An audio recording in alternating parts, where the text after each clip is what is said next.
ભારત પાકિસ્તાન વચ્ચે યુદ્ધની પરિસ્થિતિમાં કટોકટી સમયે બ્લડની જરૂરિયાત જો કદાચ ઊભી થાય તો બ્લડની જરૂર પૂરી કરી શકાય તે માટે આજે સરકારી હોસ્પિટલ અને હેલ્થ વિભાગ દ્વારા રક્તદાન કેમ્પનું આયોજન જેતપુર સરકારી હોસ્પિટલ કરવામાં આવ્યું હતું।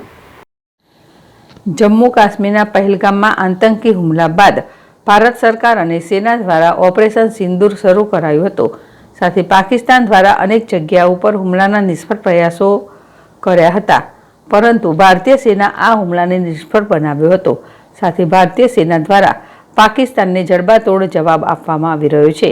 ભારતીય સેનાના જડબાતોડ જવાબ બાદ પાકિસ્તાન ફફડી ઉઠ્યું છે, ત્યારે ભારત પાકિસ્તાન વચ્ચેની યુદ્ધની પરિસ્થિતિમાં કટોકટી સમયે બ્લડની જરૂરિયાત જો કદાચ ઊભી થાય તો બ્લડની જરૂરિયાત પૂરી કરી શકાય તે માટે આજે સરકારી હોસ્પિટલ અને હેલ્થ વિભાગ દ્વારા રક્તદાન કેમ્પનું આયોજન જેતપુર સરકારી હોસ્પિટલ ખાતે કરાયું હતું।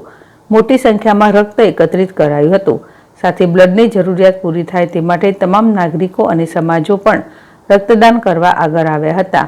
આ રક્તદાન કેમ્પમાં સરકારી હોસ્પિટલ અને હેલ્થ વિભાગનો સ્ટાફ પણ રક્તદાન કેમ્પમાં જોડાયો હતો। સાથે જ હજુ પણ નાગરિકોએ રક્તદાન કરવા આગળ આવવું જરૂરી છે। સુરેશ ભાલિયા, ZSTV, જેતપુર।